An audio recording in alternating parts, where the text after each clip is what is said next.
There are some other stories, though, involving this race, and earlier, our pit reporter Greg Creamer and our expert commentator David Hobbs filed these reports. Prior to this event, Sylvain Tremblay had three pole positions and 2 wins in his Mazda RX-7 Turbo, but that was on the wide-open circuits like Watkins Glen and Road Atlanta. Sylvain, the streets here are anything but wide and sweeping. Is that turbo going to be a problem for you here? It definitely, it hurts us because we don't have the grunt of the V8 power cars like the Mustangs and the Firebirds. So our car is light and nimble, and I hope that it helps us in the twisty stuff.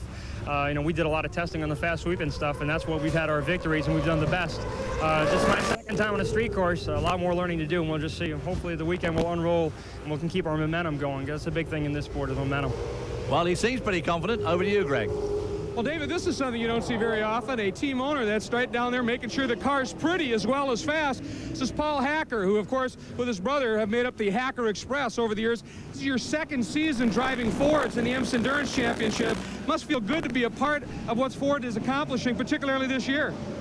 This year's been a really great year for Ford. Last year was a pretty good year for the Hacker Express. My brother and I, with our Zero car, the car that we're not running this weekend, accomplished more miles than anybody else in IMSA Endurance with one specific car. Many teams have more than one car and jump from car to car. This year we created a new car, the Double Zero, and I'm trying it out this weekend.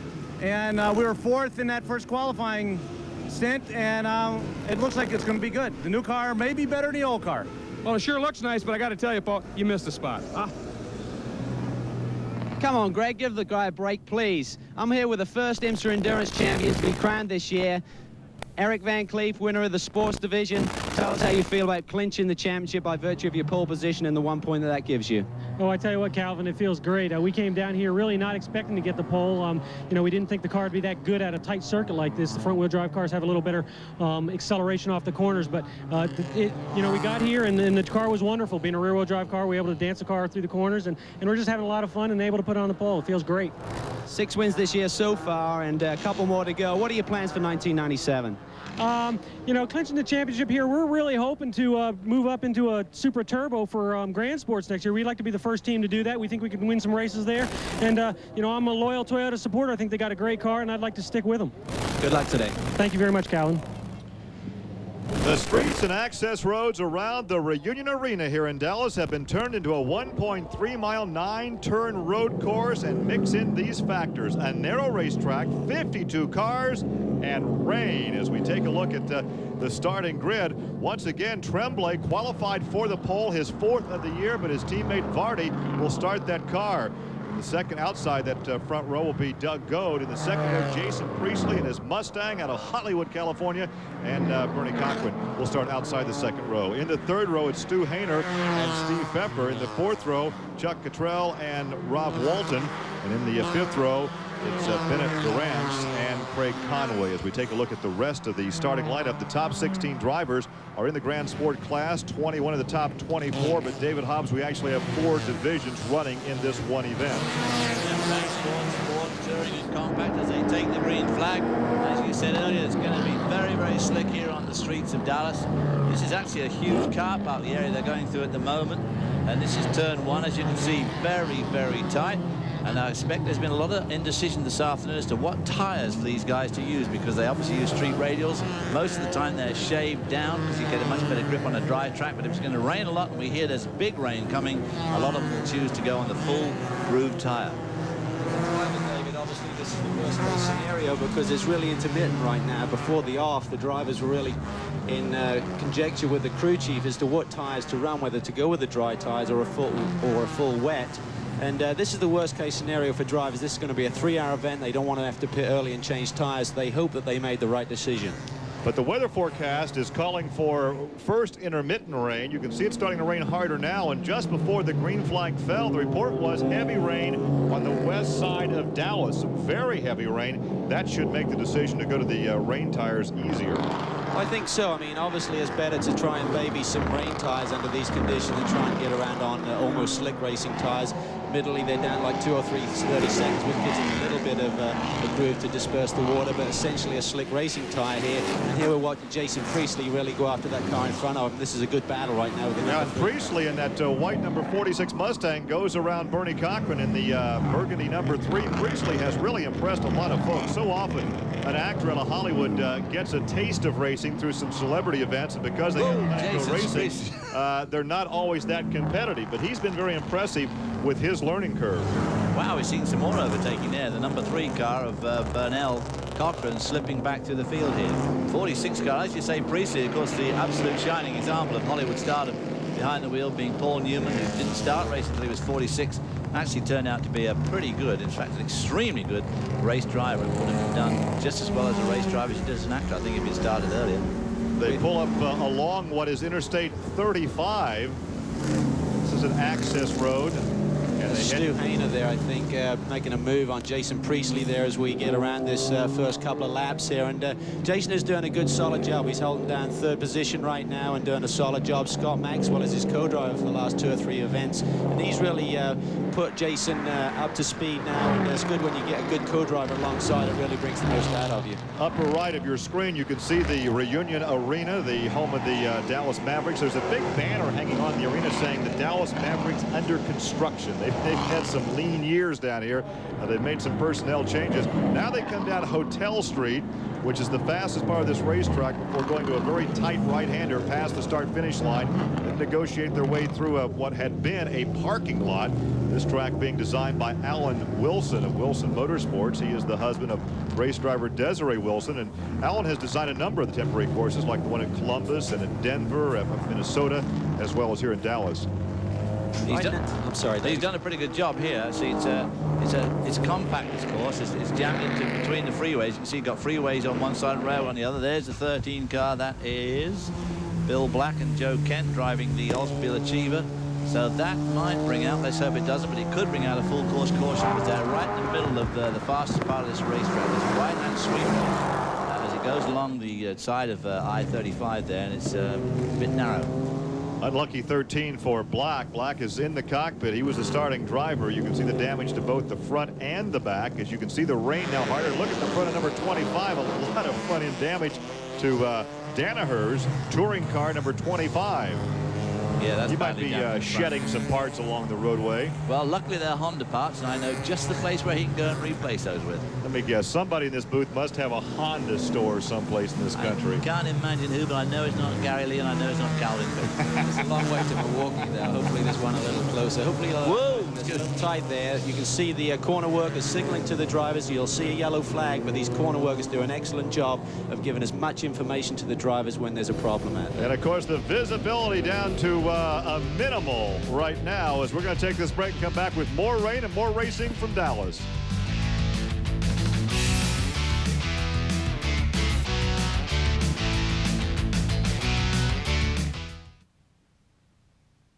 Serious damage to your engine can happen during startups when your engine is cold. So for a motor oil to protect your engine, it must get to work fast. Exxon Superflow Synthetic Blend does. It also protects better against thermal breakdown, yet is less expensive than full synthetics. A difference you can see. Exxon Superflow Synthetic Blend. Protection beyond conventional oils for all the ways you drive. Pick up the phone and call now for your free complimentary issue of Motor Trend magazine, the world's automotive authority. Peterson's Motor Trend tells it like it is, with conclusive reports and comparisons on the world's best new import and domestic luxury cars, sports cars, pickups, vans, and sport utility vehicles. If you really love cars, you need to test drive the ultimate automotive magazine, risk-free. Just call now and reserve your free introductory copy of Motor Trend. If you like what you see, you can order a 12-issue subscription for only $9.97. That's 71% off the newsstand price. It's easy. We'll bill you. If you choose not to subscribe, simply return the bill marked cancel. You'll owe nothing, and the free issue is yours with our compliments. Peterson's Motor Trend magazine is the world's automotive authority. Check us out. Call now for your free introductory issue. Gary Lee along with David Hobbs, Greg Kramer, and Calvin Fish here in Dallas as we take a look at that track description, David. Well, as you can see, going into turn one, very, very tight, narrow corner, so a lot of bunching up going into there. Downhill down to turn two, which is a fast right-hand sweeper. Then 3, 4, 5, and 6, as you can see, a very, very tight sort of chicane there.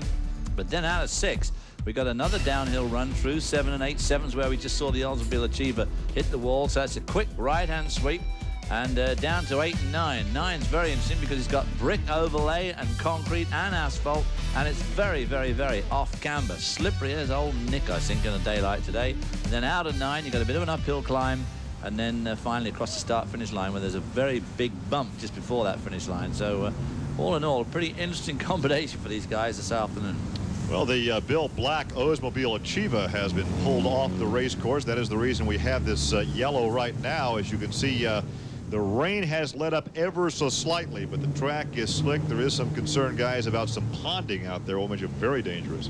Well, it's tough, especially when you got this much traffic out there and you change line and you may be on a part of the racetrack that you haven't encountered before, and suddenly if there's a lot of standing water, you obviously lose your steering momentarily. So it's really tough for these guys that out there right now, but they probably realize there's going to be a lot of caution periods with this type of conditions on a street circuit, and the name of the game is just to maintain position, obviously not go a lap down and try and be there for the last hour or so. Joe Vardy will lead under yellow as we go back to racing. And Joe, a winner of 23 events here in IMSA competition. He is now second in make that third in the point standings out of Charlotte, North Carolina, formerly of Tampa, Florida.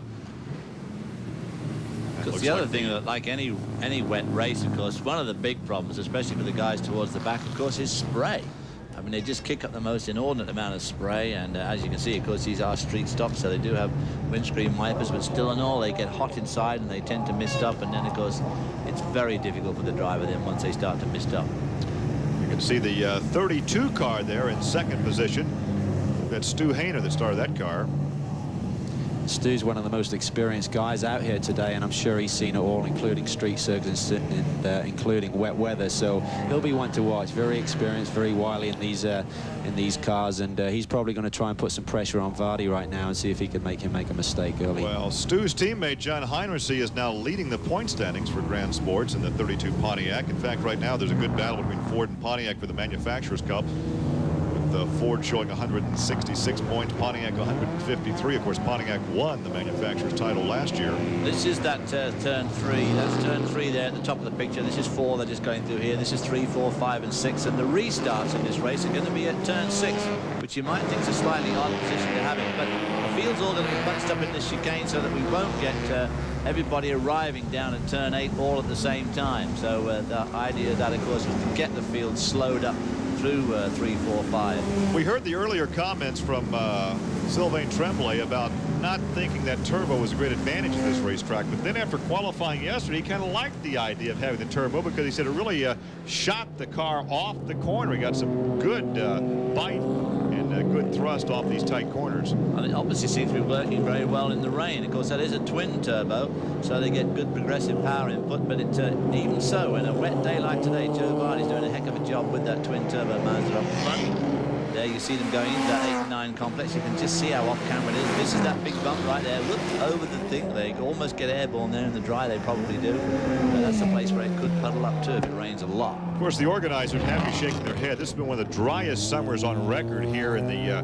Lone Star State. So we come to Labor Day weekend and we have a gully washer. That's right. And right now what you're seeing the drivers do is experiment with their line around the racetrack. Typically the racing line is the slickest when you have wet conditions. A lot of oil and rubber is laid down there. Obviously on a street circuit is only used one time a year. It's not such a factor, but we saw Joe braking in the middle of the track there for turn 1, feeling there's a little more bite. You can see the 5 car going through. That's Rob Walton streaming through this turn 4. It's a pretty tight chicane here. You can see that the rain, they've all got rain tires because they're sucking up the water there. They're all leaving tire tracks, but they're just hoping like heck, I'm sure, that the rain is going to go away. But as you can see, it's raining pretty hard now. But during that yellow, we had wholesale pit stops, and we've got a spin right there, car number 94. That's Lean Fulton and Carl Holcher from Dallas, from Arizona, in their Honda Accord. But a number of these race teams chose to start the race on the shaved tire. Went about 3 laps, the yellow came out, and they were all in to change the full tread. That's right, you lose so much ground when it gets a lot of water on the track when you're effectively running on slicks that, I mean, you're really going to lose seconds and seconds per lap. It's a 3-hour event, and we actually saw the #1 car of Andy Pilgrim come in and make some changes to his car, so he was obviously willing to let go some track position there in exchange for getting a car that's going to handle better for the remainder of the 3 hours. Well, of course, it is a long race, so obviously you can get handling, but boy, oh boy, it is a long race, and look at the lead that Joe Vardy has got already. This is the car that Silver Tremblay was telling me at the top of the show.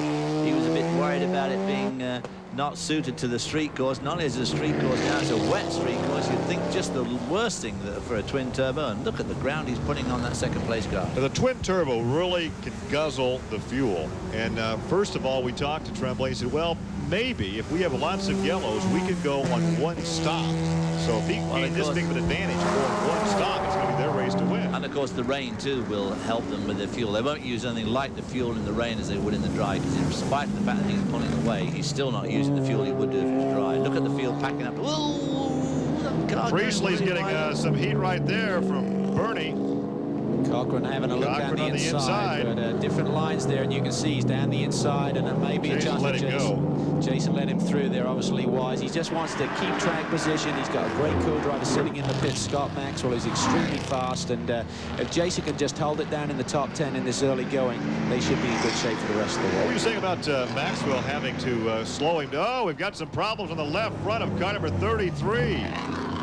That's Mike Weinberg and Joe Aquilini there, so obviously they had severe contact with the wall somewhere around the racetrack. Terry McDonald started that car. Okay, and we're looking at Jason Priestley once again. I think he may be down to 4th position right now. I think we saw the number. Cochran went by him for 3rd. Now he's coming under pressure from the 5 car, which is being driven by Rob Walton. Rob Walton, of course, of the Walmart family, as he's up there in 5th position right now as we take a look at the rain and the top 5 in the Grand Prix of Dallas on a wet Labor Day weekend.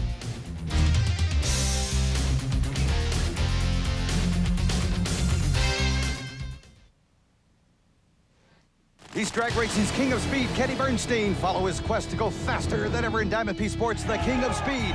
From funny car to Top Fuel, NASCAR to the Indy Circuit, Bernstein's dominance is legendary. The first dragster over 300 miles per hour, and one of the luckiest to walk away from summer racing's wildest moments. Experience the speed for just $19.95. To order, call 1-800-704-1133 or write to the address on your screen. Find out why they call Kenny Bernstein the King of Speed. You see the NASCAR fan that is really committed. They'll be sitting in the grandstands probably at 7 o'clock in the morning, even if it's pouring down raining. They'll drive 6 hours to meet you for 2 minutes. Well, the word I think that sticks out in my mind is loyal. When they go to the grocery store, they look for the products that sponsor race cars. Loyalty is what a NASCAR fan is all about. NASCAR fans, it's true. You're the best in all of sports. Back now in Dallas as you see the work continuing on number 33. As we went to break, we showed you the left front damage to Terry McDaniel's car. And we'll go back now and take a look at what transpired on the race course. And you can see right there, she got high coming through that right-hander, a sweeping right-hander. Made contact, so the work continues in the pit lane. Well, I'm down here standing by with Terry. Terry, what happened out there? There's a car in the wall. I think he put some oil down, and on the restart, Steve was into the wall the exact same place, and I came through, and I guess I got in the oil or the slipperiness, and the car just tracked out. I couldn't do it, and it tagged the wall. Good to be a part of this Aquilani Motorsports team, because they're thinking they're going to get you back out. Yeah, they'll get me back out, and hopefully we'll finish in the top 10 now. It's really slippery out there. Obviously, a car getting into the wall and oiling the track even worse, all that much more serious, as you can see. Well, Terry started back in the 16th position in the number 33 Grand Sport entry. And I think that was an understatement when she said the track is slippery. You can see the cars really slipping and sliding, and obviously when you see the cars coming around there like that, those guys behind the wheel and girls are very busy and just trying to keep it off the concrete. They want to try and survive this thing. It's, you know, when you're running this close together, you have one guy get out of shape, it can really have a concertina effect on everyone. And we see Joe Vardy now really having to work a heavy traffic there, and this is difficult. The vision for everyone, particularly from behind, in the mirrors and stuff is almost non-existent there, and for the leaders to come through under these conditions, he really has to step very carefully. And of course, as is so often the case in this type of racing, traffic, I feel sure, will play a major part in this race. And as you said, Joe Vardy is having to step very carefully with his traffic well into lap traffic now, so he is going to be in traffic for the next 2.5 hours as this race progresses. There's just no way he's not going to be in traffic from now on. Andy Pilgrim called this track mentally demanding. Now, this morning in our first rain, it stopped. It was very, very humid here. I thought it's going to be a physically demanding race as well. I'm not sure how warm it is out right now, but right now it has to be both physically and mentally demanding, because these guys are watching their mirrors. They can't see that well because of the spray. They're watching in front of them. They can't see the car in front because of the spray. It's really like tippy-toe around this racetrack. Well, the balance really changes from physical to mental, because the physical side of driving, obviously the G-forces and the heavy braking has gone away under these conditions. You can see Joe there almost getting pinched into the wall, but at the mental side, the concentration that you have to have driving your own car, then reading the traffic and people making mistakes and everything else, and also the strategy in the pits, that's mental as well, making the right calls as to when to come in. And there's going to be a great race. You can see Joe here really working the traffic once again. We had a chance to visit with Eric Van Cleef earlier, who clinched the title in the sport division by virtue of that 1 point that he received for being the fast qualifier. Let's also mention that John Green was the fast qualifier in touring. That's his 4th pole of the year and his 15th of the season, or of his career, I should say. And also David Daugherty was the fast qualifier in the compact class. We do have some debris on the racetrack. The number 40 Honda earlier made contact with the wall and left some of the rear of the car along the concrete wall. Now, some of that debris could be a bit of a problem, because if you pick it up in the treaded tires, it could work its way through the tire and obviously cause a puncture, which is not something you want here. But there you get an idea of that spray. I mean, it is going to get real thick. There's the debris on the outside there. In fact, that looks like a bit more debris than there was there before. I think that's from Terry McDonald's car when she actually tagged the wall there coming off that turn. And it's going to be interesting to see how long the IMSA officials allow this race to continue, because if one of the other cars gets out there, you're obviously going to cut down a tire and have more damage. Well, that one big piece is from the number 40 Honda Prelude that Brown made contact with the wall early on and drove away. But you're right. The big question mark is how long can they continue, one, with the conditions from Mother Nature as well as the debris on the racetrack. But Joe Vardy continues to lead the parade here in a very wet Dallas. Ferrari, the world's most popular high-performance car and ultimate driving experience. Now you can experience the speed, the performance, and the sheer thrill of Ferrari's road rocket, the F355, in this incredible new video. The Ultimate V8, which can be yours by calling 1-800-451-4800. The Ultimate V8 takes you behind the wheel of Ferrari's race-bred street car as champion drivers Steve and Tom Shelton guide you through an awesome ride around one of America's most challenging road courses at Road Atlanta. The 355 has created a driving experience no other car can match, one you can see, feel, and hear in the Ultimate V8. Taste the style and beauty. Feel the performance. Feel the speed of the world's most desired high-performance car. Experience the Ultimate V8. Call 1-800-451-4800 and order the Ultimate V8 for just $24.95 plus $3.50 shipping and handling. That's 1-800-451-4800 for the Ultimate V8.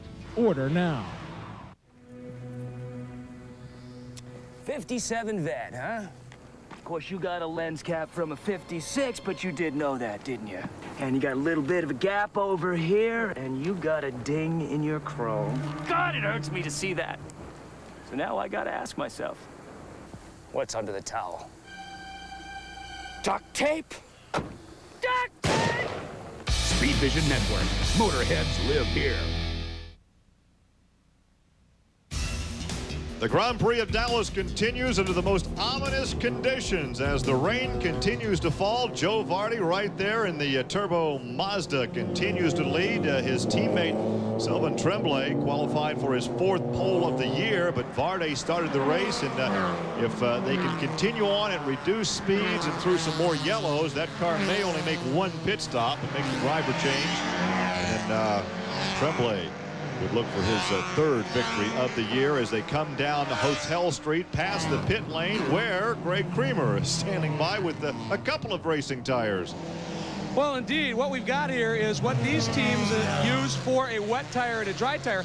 Unlike series that race on slicks that have a completely different compound with grooves cut into it, in this series, it's the same tire, it's just got a different tread depth. This would be the dry tire, down to about 2 to 3 30-seconds of an inch. You can see a lot of contact patch, not a lot of groove. You move over to the wet tire, it's got a lot more channeling in it, and what it does is it channels the water out. Even though it's the same compound, that's the secret to a successful rain tire, getting the water out from underneath the tire so the car doesn't float on it. It's the same tire, just different tread depth. Now, I got to point out, when number 1, Doug Goad, came in, of course, his co-driver, Andy Pilgrim, leading in the points.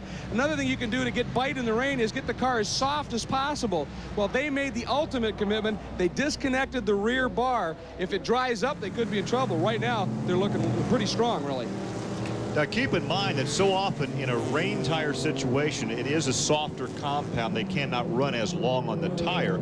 These are the same tires. Well, of course, they're all Toyo tires in this series, and these soft tires here are not a factor. These aren't really soft tread. They have a special compound that's good in wet weather, it's good in dry weather, it's good in hot, it's good in cold conditions. So we've got somebody else in the wall whose tread did not grip too well. Hard to see what number that was 73 or 78? 15, I think. 15. Close. Well, that's close. Mike Fitzgerald and Charles Menendez running that car. Charles Menendez, who used to drive at IMSA a long time ago. We see the Hacker Express going around, and interesting to know that that car is already a lap down, so that shows the pace of Joe Vardy here today. He's really eating through this field, and under these conditions, if he can get a lap up on most of the competitors, that would be a huge advantage early in the go. Oh, absolutely fantastic. And there's no doubt about it that Joe Vardy is doing a tremendous job in very difficult conditions, weaving his way through the traffic. And very, very experienced driver is our Giuseppe.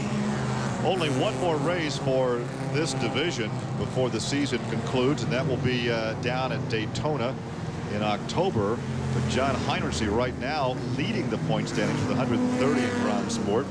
Andy Pilgrim is second, some 11 points back. And Joe Vardy is third with 114. So a good finish for Vardy today. And if Heinrichsey and Pilgrim had some trouble, then it would put Vardy in a good position to maybe take that title at Daytona.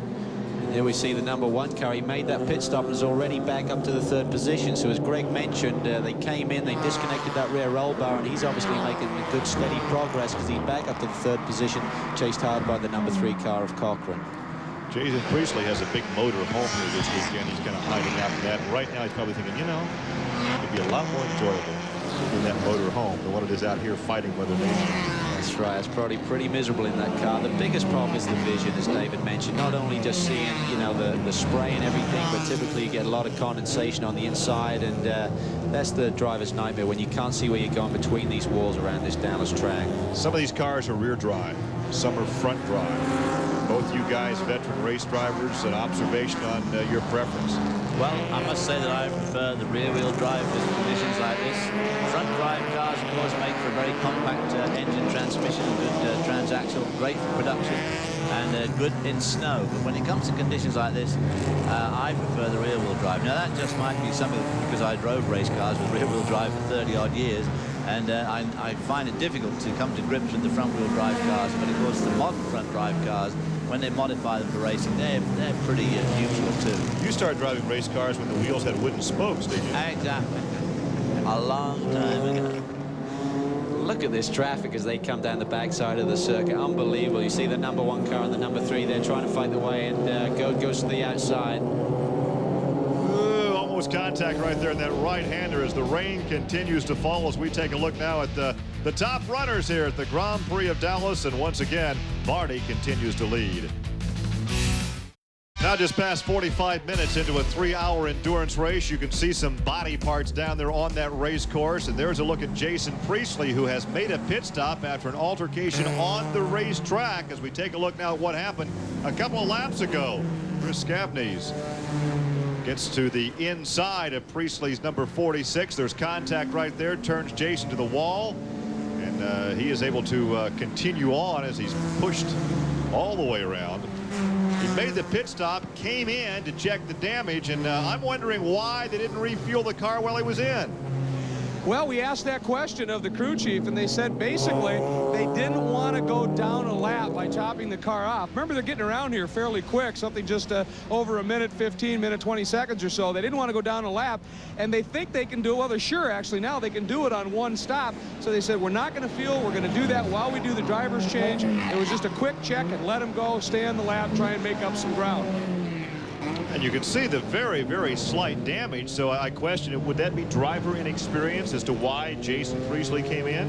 Well, the spin was quite considerable, and probably from Jason's perspective, he felt the car hit the wall and crunched the wall, and he probably thought he had more damage than he did. But as we're looking at it right there on the left front corner, really didn't get into the tire or suspension, so he would have probably been better to stay out for a lap, feel the car out, see if there was any problems, and then make the pit stop rather than bringing it straight in. Well, it is remarkably unscathed, because it was a pretty substantial belt he gave the wall. He had the other car jammed into his door for quite a long time there. So, I mean, yeah, a bit of an experience maybe, but on the other hand, I think I might have come in then too, because you just don't know what damage has been done. If it's pushed the bodywork onto the tyre, the next thing you know, the tyre's cut, and you're 2/3 of the way around the racetrack, and you've got to stagger back. That's right. If he'd have cut the tyre down, we'd have said that was an experience for not breaking in. Right. Guy just can't win, That's can he? right.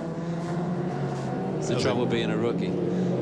But I tell you what, still he has been impressive all in all. He's learned well. He's had a good teacher in Scott Maxwell, who you got a glimpse of there in the pit lane waiting to come in on the driver change, and he'll drive the last leg. And you made an observation earlier. We talked about making pit stops, and usually this would be a two-stop race. But as we talked to Tremblay before the race, he said with weather conditions, a lot of yellows, the lead car driven by Vardy now should make it on one stop.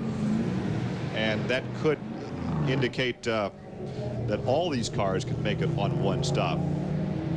Well, we watch once again Jason Priestley, who continues his learning curve. And earlier this weekend, I know that we had a chance to send Greg Creamer over to the pit area, visit with Jason Priestley about his learning curve this season as a rookie here in the IMSA Endurance Championship Series. Back races really compress the schedule, and you're seeing a little bit of a Mosport memory being cleaned up by Jason Priestley's crew. And I'm standing by with Jason Priestley, who moved into road racing from rally racing last year. And Jason, you've established yourself in this division. Now Scott Maxwell, a very talented driver, has joined the team since Sears Point. You've got to feel good about your chances for the rest of the year. Yeah, absolutely. Scotty came on board for starting at Sears Point, and we were real competitive there. We were real competitive last week at Mosport. Ended up finishing 5th, but I think we had the fastest car out there, and a little bit of bad luck hurt us late in the race, but we should be real competitive here today. Well, they were certainly competitive in Mosport, started right up front, stayed there most of the race. You know, so often when somebody comes into a series from a background like Jason Priestley, we look at him as a racing actor. But I think at some point in time with the progress he's made, we can kind of drop the actor and say he's here to race. He doesn't want to sign autographs as a Hollywood star. He wants to sign autographs as a race driver. That's right, and he's really doing a great job. And one point on that Mosport race, they were actually leading the race, came in for a pit stop. We see the number 37 there. I think that may be the McNeely machine as it turned around. Actually, that's Joe Aquilani and Jim McCaley in that car today. But at Mosport, they were leading the race. They came in and they left the fuel cap off during the pit stop, and they were leading the race. Had to come back in, put that on, and then he had a speed limit infraction down the pit lane, which was 25 miles an hour there because of the very tight confines of the Mosport pit lane. So they really lost out on a great result potentially there at Mosport last weekend. Yeah, that's just one of those things, not putting the fuel cap on. You obviously can't blame Jason Priestley for that. Going through the pit lane a bit quick. It was a very, very low speed limit. Very hard to adjust to such a low speed limit, but an extremely narrow pit lane up there in Mosport. The speed limit here this weekend is 45 miles an hour. That really shouldn't be a problem because when they make pit stops a bit later in this event, they're going so slow in the racetrack anyway. That shouldn't be a problem getting under 45. Well, and you see Cochran really got wide there coming through the fast right-hander there, and the number 2 car of Conway has got underneath him as they break down for that tight right-hander. Ray Conway on the inside, and then the red number 2. Bernie Cochran in the burgundy number 3 as they come down the Hotel Street. Obviously, meeting the fill window is going to be the strategy we're talking about right now. But before the race, under dry conditions, everyone was talking about brakes, long, fast straightaways, heavy braking zones. Everyone was thinking about braking. And I spoke to Scott Maxwell before the race, and he said that if they had a yellow, their concern was boiling the brakes on a pit stop. So he said they were potentially thinking about running around behind the pace car for 2 or 3 laps if they got a caution period before bringing it in. Ideally, you'd want to bring it in as soon as you can to regain that track position, but they were willing to sacrifice that so that they did not boil the brakes on the vehicle. Well, what had turned out to be intermittent showers earlier today, now a steady downpour here in Dallas as the race continues, and once again Joe Vardy continues to lead the way. Gary Lee along with David Hobbs, Greg Creamer, and Calvin Fish back at the streets of Dallas in the Grand Prix of Dallas as we take a look now at the top 20. And right now we can tell you that Joe Vardy continues a 27-second lead.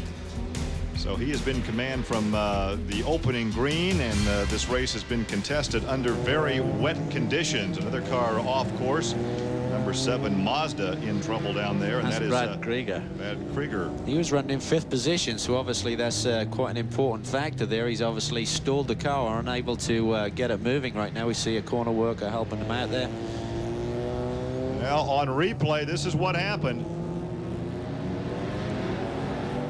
Tries the high side, and a little contact right there. A little more than a little contact. Yeah, looked like the 34 car was having some problems, and the 7 went around the outside. 34 obviously didn't know he was there and basically shoved him out wide and spun him around. But he momentarily stalled the car, but he's underway again, and probably kept it in the top 10 with the spacing out of the cars right now. That was Steve Pfeffer in the 34 car that pushed him around there. You can see that rear wheel drive there, the fishtailing as he comes off the turn 6 there and starts off down this pretty long straightaway. You can see a little bit of damage to the left side of the car there, and now we're watching the battle for 3rd there and 4th, I believe. Doug Goad in the number 1 car. That's the car that qualified outside the front row, and the team driver, Andy Pilgrim, right now 2nd in the point standings, and he is waiting for that pit stop to take over the driving chores. I think Andy's just a little bit anxious, too. It's getting close to that window. Andy, first of all, you've got, I think at most part, your 38th consecutive finish in 4 years. Doug Goad, it's his 100th start in IMSA showroom stock competition. In these kind of conditions, having that kind of experience in the car before you get in has to feel good. Yeah, it does. Dougie's doing a great job so far. He's keeping the car in one piece. He's been real conservative in traffic. We've got to do that. We have to be conservative. We got to finish. And in these conditions, a finish is a victory for anybody. Points really key for you, obviously. Strategy has to play a role here, too. We're just past the hour mark. What are you guys thinking? Well, we're getting close to what we call our fuel window. When Dougie comes in, I'm getting in the car and going. But you've just got to take every corner as it comes in these kind of conditions. You've just got to be really, really careful. And again, we can't stress enough, points are such a concern. And David and Calvin, when you're driving in the wet, sometimes don't you run a higher gear to get eliminate wheel spin? That can help with your fuel economy, can it? Well, of course, when you're driving a specialized race car, you can do that sort of thing. But obviously, it didn't start raining until lunchtime, and it's a bit late for these guys to go changing the final drive. They will be using a lot less power and a lot less horsepower than they would if it was dry, so their fuel consumption should not be a problem this afternoon. Their biggest problem now is that number 2 car, Craig Conway, who's come up from 10th on the grid, so he's now challenging that number 1 car that's being co-driven by Andy Pilgrim. So the Craig Conway car coming right up there. To show you how competitive this series is, last season Andy Pilgrim won the title and won 6 races. He has yet to find victory lane this season. It really is very competitive. There's so many cars that can win on any given weekend, and you have someone of Andy's caliber and the team that's behind him to be this far in the season with only 2 races left here and in Daytona, and they still haven't won a race this year. It's incredible. The battle for 3rd and 4th.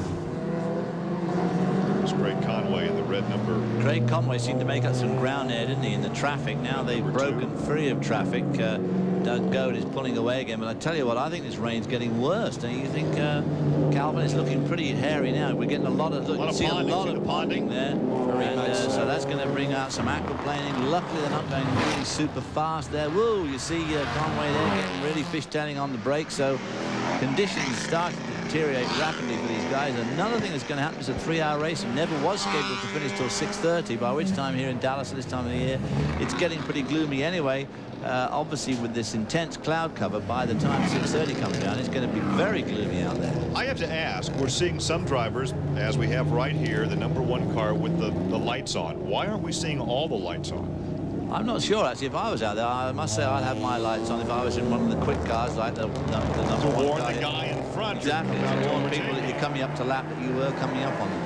He got very wide there coming through, I believe, turn 3, and almost got it in the tyres there. But he's obviously pushing hard. He's under a lot of pressure from behind, and they can't allow those leaders to get too far ahead. Do you know what I mean? Whilst it keeps going green like this, normally you just want to keep the leaders in sight. You're planning on a few cautions, but right now we're getting a lot of green flag racing, and the leaders are gradually stretching it out. Well, you're watching that battle for third right now. Doug Goad in the #1 Firebird Formula running in third position. And he has pressure from behind in the #2 car with Craig Conway. So that's the best battle right now on the racetrack as they battle for third position, but Vardy continues to lead.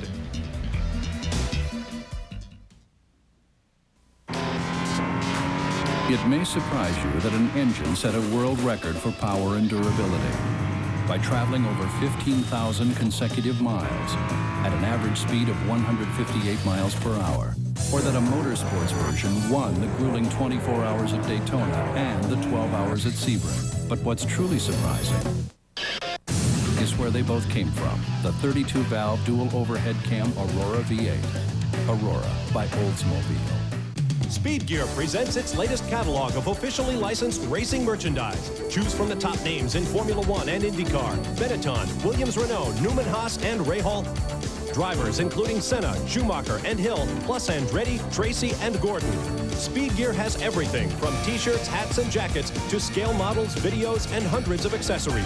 Call 1-800-777-1847 for your free catalog from Speed Gear. The fastest car in the touring class now in pit lane. It's not a routine stock. Mark Hine had been the starting driver. John Green qualified that car fast in that class. But let's look at what happened to the black number 38. He looked like he just aquaplaned there under braking. He was coming down on the right side trying to overtake some traffic, and he really made heavy contact with the wall there on the right side, and that's the side we saw them working on in the pit lane. Well, Greg Creamer is down there for an update on the problems with car 38. Thanks very much, Gary. I'm standing by with number 38's driver at the time, Mark Hine. And Mark, what happened out in one? I was coming up on 41 to take over second place, and I think I took too big a bite. I was catching him 4 seconds a lap. I should have hung back, but I got bumped by him as I was going by, and as soon as he bumped me, I started to hydroplane, and I just took a shot to the wall. It bent the rear toe link. If it wasn't for that, I think we'd have been all right. I could have kept going, but that's just life, you know. Those things happen. It was my fault. I shouldn't have tried to take that big a bite. Should have taken second, been happy with it. All right, however, the crew not giving up. They've already got another wheel back on. John Green on board. Going to send him back out and see what they can salvage. You know, you have to tip your hat to the crew. The driver climbs out. He stayed fairly dry in the cockpit. He can walk over, another problem on the racetrack, he can walk over to a shelter someplace, and the poor crew guys are out there with no shelter, no protection, climbing under that race car. Is a miserable day. It's bad enough to be in the cockpit. It's miserable for those guys working on the car. Oh, it really is. You got to take your hat off to Mark Hine, too, who admittedly made a mistake. So many drivers would have obviously blamed the other car there. Well, here's the best battle right now on the racetrack, and that is for, what, third position? Or that is, no, it's for second position. And that's Stu Hayner in the 32 car, and Doug Goad really putting the pressure on there. He's really made up a lot of ground because Stu had quite a big lead there between second and third spot, and Goad is really on the move now, and they're going to try and bear in mind that the guys who are going to take over these cars are the guys who are battling for the championship. Heinrich will get in that 32 car, and Pilgrim will get in the 1, so this is very important in the championship battle right now. Coming up to some lap traffic in the very poor part of the racetrack here to get around it, where the road moves right, left, a guy there moving out to let the faster traffic through. That's pretty good of him too in these terrible conditions. And of course we don't see Craig Conway anymore, where he was in that 2 car right behind him a few moments ago. So would strategy dictate, since these guys, or their teammates, we should say, are in the points battle, would they likely pit at the same time and let the pit crews go at each other? Well, it's really going to be interesting. I mean, there's so many things going on right now. I mean, how much fuel they're burning up with the wet conditions, if they're going to get a lot of yellow. I mean, I'm sure the crew chiefs are really working overload right now on when to bring these cars in, but we're getting a lot of green flag racing, and these cars are going to have to pit. I mean, there's a point where you have to bring it in and not run out of fuel, so we should see that within the next 20-30 minutes, these cars having to pit, even if there is a yellow condition, because they need to get some fuel in. They can't afford to run out around here and lose a lot of track position for one of these championship contenders, so they have to be a little conservative. Well, of course, these two obviously aren't going to run each other off the road. There's no doubt about it, as they are, you know, team cars. On the other hand, if the #1 car there, being driven by Doug Goad, thinks he can get around, he will do. Right. But he's going to be careful about how he does it. He's not going to force the issue. I don't think so. He gets really wide going through there. Yeah. I tell you what, it's like he's got a lot of understeer. We mentioned the fact that we disconnected the roll bar on that car, and that will, you know, obviously induce a lot of understeer in the vehicle. It seems in the low speed stuff that he's actually got an understeer where the car's pushing straight ahead, but with the rear roll bar disconnected, it will put the power down better as he comes off the turn. So it's really a compromise on the settings there. Well, it's just one of those things when you come in and disconnect the rear bar or the front bar, whichever you decide to disconnect. Obviously, it is a big gamble. You just don't know what's going to happen. There's a 94 car that we saw spin earlier on. 75, that's the compact car of Chris Gaffney. He's the champion of the compact division last year. In fact, that car started 38, and they're up to 8 overall. What that really indicates is that some of these compact cars are a lot easier to drive under these conditions because they put the power to the ground very effectively. And down in the pits, Greg Kramer has a story. Greg? Hi. Yeah, here we go. I'm standing by with Dave Daugherty, and Dave, you put that car on the pole, and I think it's like your 5th pole of the season. It's been a great year for you that way. Talk about a great race. Starting, as they just said in the booth, back in something like 30th, you're running well into the top 10. What a great drive. Yeah, well, not exactly the car I qualified. Actually, this is the car Christian Scavness qualified, and he has given it a spirited drive. The little Nissan 200 is coming through the pack, and it's running with all the big cars. It's pretty exciting. Why is that exactly, that a car that normally would be that much further back in the rain on a track like this could be so competitive? Front-wheel drive. I'll tell you, that little front-wheel drive is hooked up today in the rain. The ABS, the car is so good. You know, wet traction, snow, it's good. Obviously, it's good, doing very well. Of course, you're going to be getting in a different car. Where's that placed right now?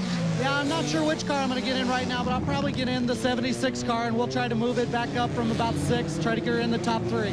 All right, David Daugherty looking for some points. I was going to have him say hello to David because we used to race go-karts together about 20-some years ago. My He was goodness a me, pretty how can you fair be that old? go-kart driver. His career went Well, the further than rain yours, obviously. continues to fall, and the race continues through the city streets here in Dallas. Speed Vision back at the Sprint Grand Prix of Dallas, 3-hour IMSA Endurance Championship. We have now reached the halfway point as you watch the rear of the white number 46 of Jason Priestley, and he got tagged a couple laps back. He's getting a real education here in the rain. Now this is Hayner behind him in car 32. Well, he tagged him in the braking zone there. Obviously, Jason was braking a little earlier than Hayner, or Hayner misjudged his braking there and just pushed him out a little wide, and sort of NASCAR style there, moves underneath him. And Jason Priestley actually is doing a tremendous job because this is a very difficult racetrack. As you can see, a lot of heavy water lying there, so aquaplaning is a big problem this afternoon. Obviously, the grip factor is way down, and he's hanging right in there. I mean, they started off in 3rd position. He's back to 11th, but I still think he's, you know, for a relatively inexperienced race driver, he's hanging in very well on one extremely difficult condition. Yeah, he's doing a great job, and he has such a great attitude out of the car as well. He's really enjoying his racing, realizes that he's on a big learning curve, and always praises his teammate Scott Maxwell, who's typically been qualifying the car and putting up towards the front of the grid. Right now, Joe Vardy continues to lead. He has lengthened the lead to 41 seconds, but there is heavy traffic throughout this racing facility, which is 1.3 miles in length, encompassing 9 turns. The roads and streets around the Reunion Arena here in Dallas. We can also tell you that Greg Lavelle is now leading the sports class at number 30. We also have Gary Blackman in 31 leading touring. Scavney's in the number 75 car is now up to the lead in the compact division. Watching Vardy work through traffic once again there, and okay, and there he's behind the Mustang there, trying to work his way. And look at that Mustang get sideways as he went through that turn. And that's the problem for the leaders. I mean, not only are they trying to put their own power to the ground and keep the car under control, some of these other cars are not handling as well, and these cars can really turn you in the fence very quickly.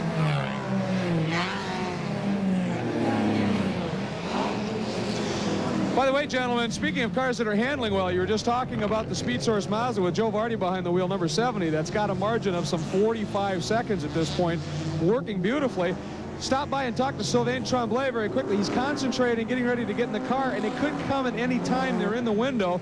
And I asked him, what is the absolute outside here if we do not get a yellow? How long can you go? And he said about an hour 40, hour 45 minutes is our best guess. That's pretty much what we're hearing from most of the Grand Sports teams right now. So if we get a yellow within the next 10, 15 minutes, all the other cars, the other three divisions are easily in that window. This pit lane is going to get incredibly busy, and that's when Tremblay will get in for Vardy and try and keep that car out front. I must say it's tremendous. These drivers all deserve an accolade this afternoon. I mean, it's very, very difficult conditions. 50-odd cars packed into 1.3 mile. And we've had virtually no yellow flag racing. Before it started, I was convinced we were going to have about 50% of this race was going to be under caution. There we see Stu Hayner and Doug Goad, the 32 and number 1 car, again battling for position. And these guys have actually been teammates before, so we mentioned earlier about whether they'd put each other off. They know their own game. They've worked very closely together. They've won races together, and I'm sure they know their own driving styles very closely. How many times have we talked about the pit crew winning a race? And here's an example right here. If we don't get a yellow, we have green flag pit stops, it's going to be the crew that wins this race. Well, the fill window really could play a part right now, because if we get to the point where, and then now we see the number 70 coming in under green flag, and this is what I was then going to point out, if we have the other cars pitting under a caution, for example, if Vardy pits now under green, changes to Tremblay, and then the others get a yellow flag, this could turn things around. Well, the last clocking, we had him at 41 seconds in the lead, and Greg Creamer is standing by to call this driver change. And you can see Vardy just heaves his seat pad. He's a little bit shorter than Tremblay, so they have to put a little seat pad in. He just heaves it over the wall, gets Tremblay in the car as quick as possible, and they're buckling up. Meanwhile, left rear corner, going after the fuel and loading this thing up. Again, the most thirsty car, but they're getting so much help from the yellows and, more importantly, the rain. Also, you can see putting a little bit of oil in the engine. That's something they always do with this car. They tend to burn it just a little bit rich anyway, just to make sure they don't have problems. They've got the oil in, driver change is complete, and we're just waiting for the fuel to come down. Let's see, Vardy is, see if we can get Joe. Joe, let me grab you here for just a second. Obviously, he's interested in how the pit stop goes. Joe, what a remarkable run. You had a margin of over some 40 seconds built up by the time you made this stop. Yeah, the car's running great. It's just handling real good in the rain, and everything's fine. I don't know, it's just a lot of traffic out there, and we just got to be careful. Obviously, that's the key. Get to the finish, always. Well, Vardy is so versatile. Had a great ride last week at Mosport Park in a Viper, finished second in the GTS 1 class. He's really an expert in these type of vehicles, and moving up a category there last week, running the GTS 1 division, and they really pushed the old Auroras very hard there at Mosport, where he was driving with Victor Sifton. So the pit crew, the one and only pit stop that we anticipate from this crew today. So we'll take a break. We'll come back and we'll figure out exactly where he is now in the race.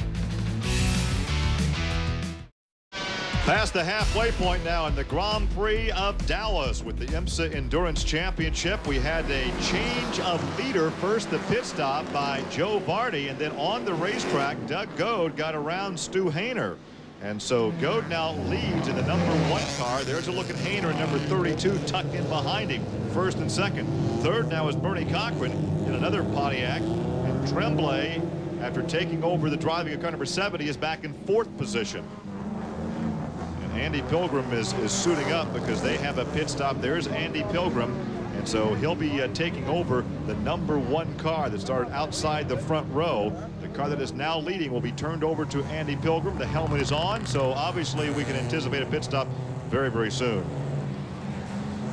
Of course, what these guys are waiting for now is a caution flag, which would obviously help their cause immensely over the car of Tremblay and Joe Vardy. They had a 41-second lead when they came in, and obviously these guys are going to have somewhat similar length pit stops.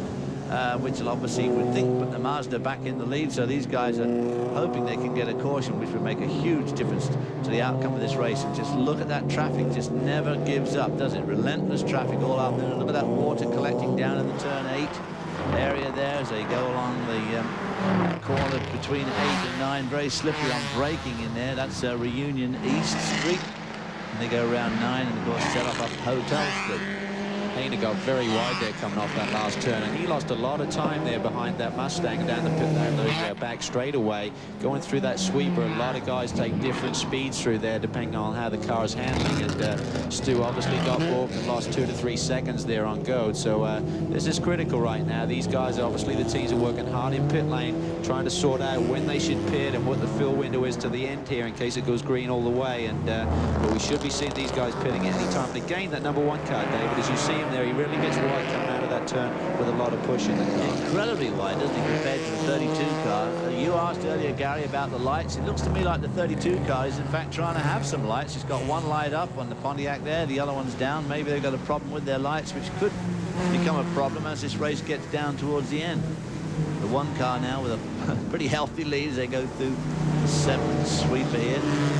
That one corner there, David, looks really treacherous, doesn't it? There, they really seem to tippy-toe through there. Look at the traffic out in front of your leaders. There's look at the 32 car. At 65, the compact car there of John Norris has been running up in the top 10. Another one of the compact cars that's really been running strong today. And you know, those guys really are able to put the power to the ground, and he's hanging on to that Grand Sports car. And look, he actually closes up in some of the turns, just a lot easier to handle under these very bad conditions.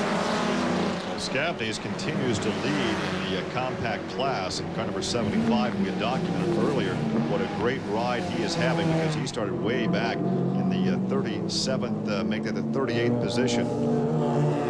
30 car is now the leader in the sport class, and there's a look at the number 30 car. That is Greg Lavelle. He has 4 classes in one race. We started 52 cars here this afternoon, as David said, very tight racing conditions on a 1.3-mile circuit.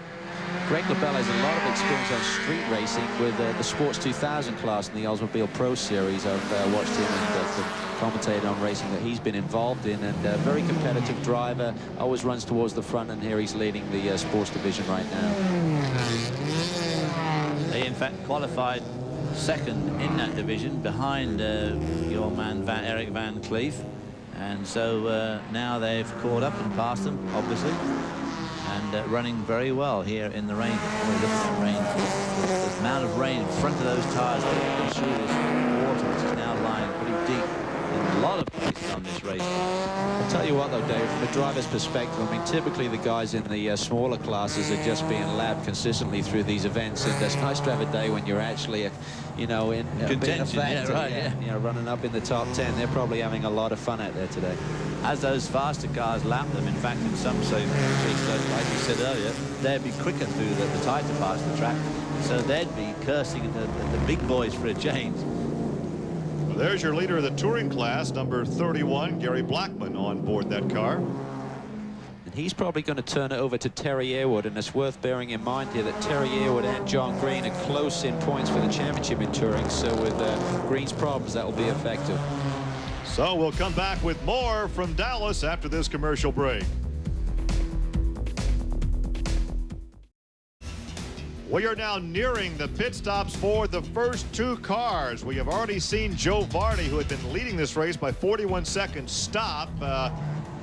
His team driver, Tremblay, took over. He is back and forth as you watch first and second on the racetrack right together. Doug Goad and Stu Hayner, nose to tail, down along the freeway. This is the frontage road. Interstate 35 East off to the driver's left side right now. Look at that compact class car. The number 65 is still hanging on there. He's having a lot of fun right in there with the big boys today. He's really hanging in there. He's been with them for lap after lap now, so hanging on incredibly well there. Doug Goad continues to lead as we take a look at the Jason Priestley car, and Scott Maxwell taking over that car. So Priestley started the car that had been qualified by Maxwell. So Priestley had a pretty good learning experience here this afternoon. Looks like they had a penalty there on the pit stop. You see an IMSA official there. Oh, no, actually, there's a team member there holding them. They're just refueling there. It's difficult to see the refueler there. Looked like the car was clean to go, and they're out of there. And Scott Maxwell should be a little bit quicker than Jason. Jason's done a tremendous job, but meanwhile, the #1 car is Doug Goad from Farmington Hills, Michigan. The 38-year-old is in the pits for the one stop they planned today and a driver change. Greg, you down there? You bet, and Pilgrim wasted no time getting over the wall already. Goad climbing out.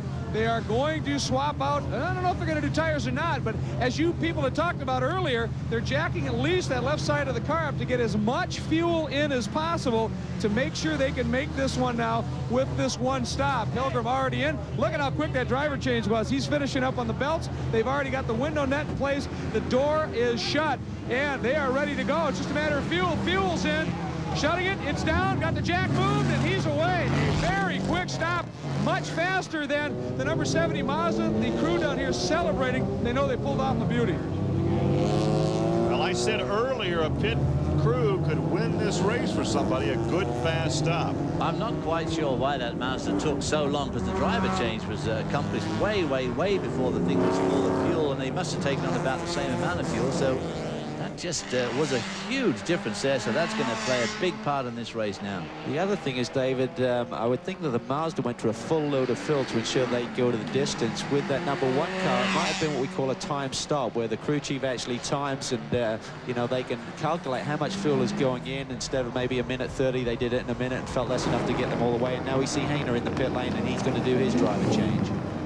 All right, your leader now in. Hayner had been running second before the #1 car of Doug Gold came in. This is the other championship contender here, John Heinrichs. He'll be taking over from Stu Hayner in the number 32 machine, and it's going to be interesting to see when they get back on track how the pit stops played out and whether there's an advantage here. It looks like this team are changing the left side tires at least. It'll be interesting to see. I would have to assume they're going to the full wet weather tire once again. Whoa! And the number 11 there at considerable speed backwards up in turn 1. Big time. Just completely locked up there coming into turn 1 and slid off the road at tremendous speed. That was incredible. Quick in a Grand Sports class. And he's driving it back out. Look at this. Gilles Villeneuve start. He's out of the tires, and he's going to bring it back to pit lane. See, I think we have this on tape to show you exactly what happened. Now watch again. Look at the speed that he carries. Well, he's already turned around. There's no cars really close to him, so it looks like he maybe just got on the brakes a little too late. Maybe hit a puddle of water and it turned him around, and that's what happened. It looks like it's all under control until it goes wrong, and then it suddenly looks very dramatic. John Quick in the number 11 Pontiac. Looks like he clipped the wall, which opened up the rear deck, so that acted as a big air brake as he slid down the road backwards, but it's done a lot of damage to the car.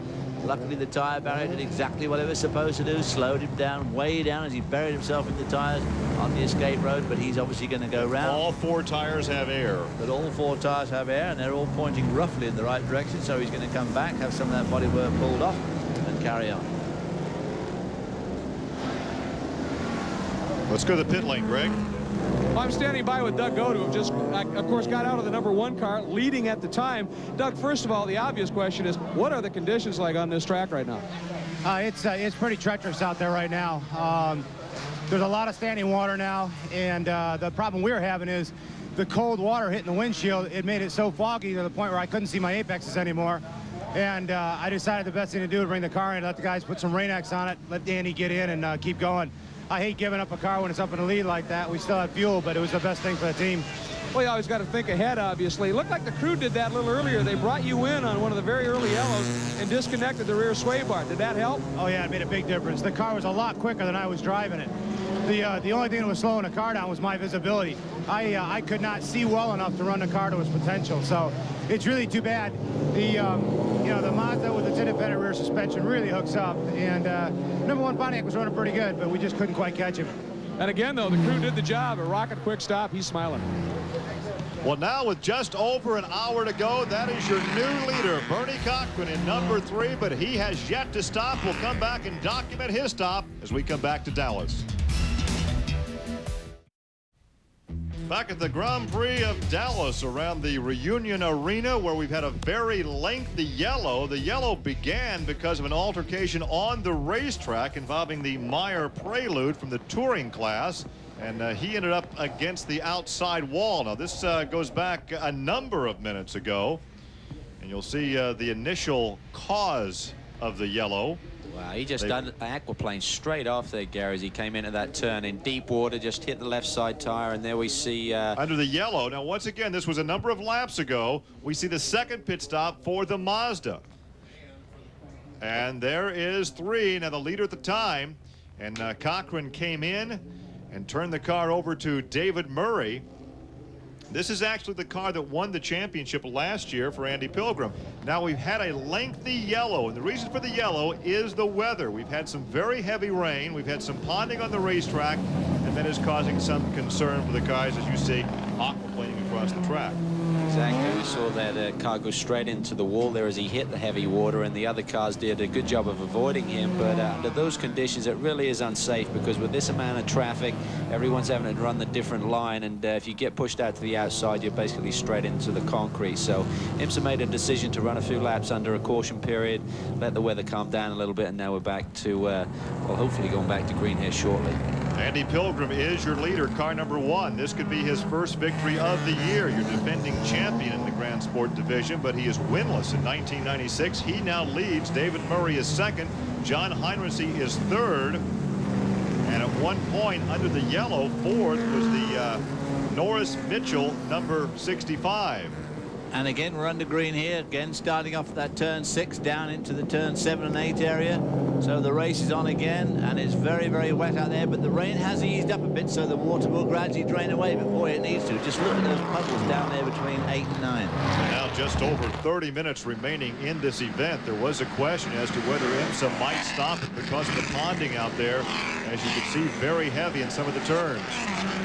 Pilgrim seems to be pulling away a little bit there, and we see the number 3 car, Murray, under heavy pressure now from Heinrichsey just to the back of the shots. We look at him coming up towards turn 1. For you fans of Vardy and Tremblay, that Mazda you saw make the second pit stop to top off the fuel. They're back now in 7th position. We have a lap car there, the number 37 in the frame, but the real battle here is between the number 3 and the number 32, and Heinrichsey really wants to get out in front of this car and chase after Andy Pilgrim, because those are the 2 guys that are in the points chase. Once again, Pilgrim having some consistent finishes this year, but he has yet to pick up that first victory. Ooh, BMW there getting his tail wagging there as it goes through that turn 3 and 4 complex. He's had contact with the wall. This is an incredibly tight battle now for the lead in this 3-hour endurance race, and what an endurance has been for them. Just rained from the drop of the green flag, and got worse and worse and worse as the race has progressed.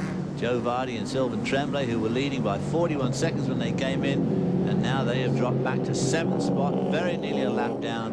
Had a very odd pit stop combination, had a tremendously long stop, and then they decided to come in and top it up with fuel just at the crucial time when the yellow flag came out and nearly dropped the lap down. It was really strange, David, because they went about an hour and 40 before they had to pit the first time. Admittedly, there was some yellow caution laps under that, but with an hour and 20 to go, you thought they would have been good, and they lost a lot of track position by making that second stop for Splash and Go. Vardy had said to Greg Creamer, almost contact, or was there contact right there in the braking zone? Heinrichsey really got into the back of Murray there. Murray protected the inside line, and Heinrichsey already had a head of steam, and he basically tapped him in the rear, but both guys kept it going there and didn't lose too much ground. What I started to say was that Joe Vardy had said the reason they came in because much of that first half of the race was under yellow, and if the second half of the race went the distance without a length of yellow, they could not go without a splash and go, and so they made the stop. They made the stop at the head of a very lengthy yellow. Had they stayed out, they'd been all right. It still seems pretty odd to me because there wasn't all that much yellow in that first period. And of course, all of these cars are using a lot less fuel than they would normally do. Wow, just look at them crap through that turn 7 there. The fastest corner here. And the BMW, now where is that BMW lying at the moment? Because he's obviously... he's playing a bit of a spoiler role there. You see him get through Heinrichsey there, and that car is driven by Rick Fairbanks and Chuck Cottrell. And he's obviously got in between the main players in this race. That's Nick Ham driving at the moment. He's English and he's a former champion, so he's catching up. Look at the way he's making that car slide around. Look like they're out there on an ice skating rink right now. Very slick. Still a lot of ponding as the race continues. Now just less than 30 minutes to go in the Grand Prix of Dallas.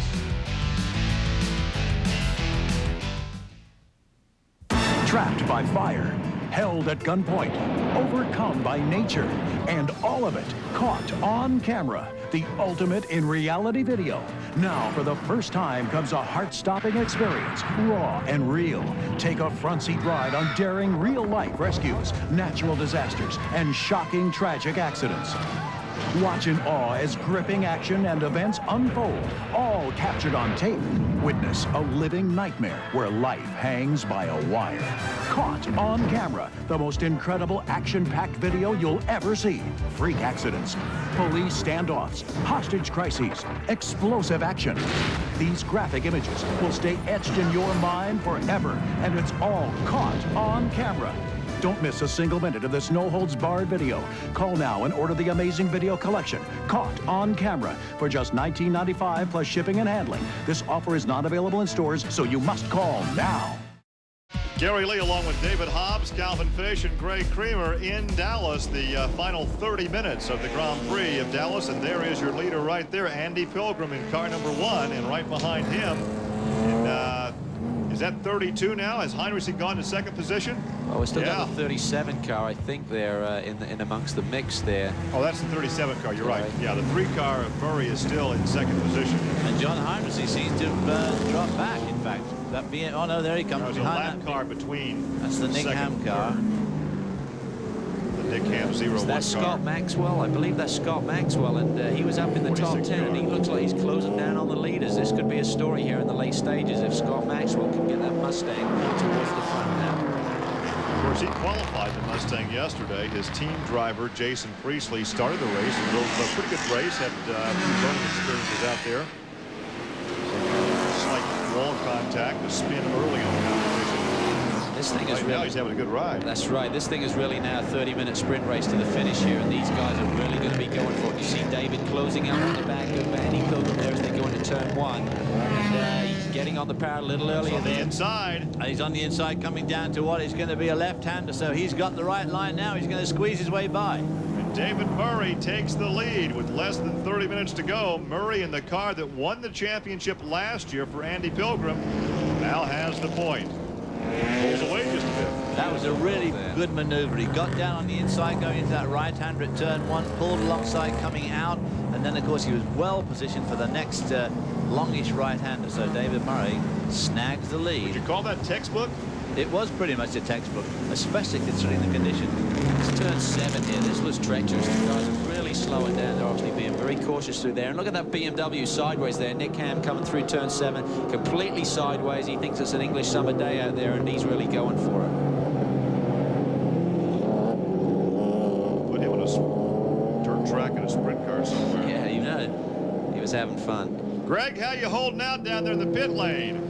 Well, it's a little wet, obviously. However, we've got a bit of a crisis happening down here. You can see right now the number 30 Honda Prelude is dumping fuel. You can see the gas tank has literally come detached from the mount and is dumping all the fuel out on the track. Greg Label was the driver at the time. He's gone to clean up, and I'm with Fred Hutig, who's the crew chief on the team.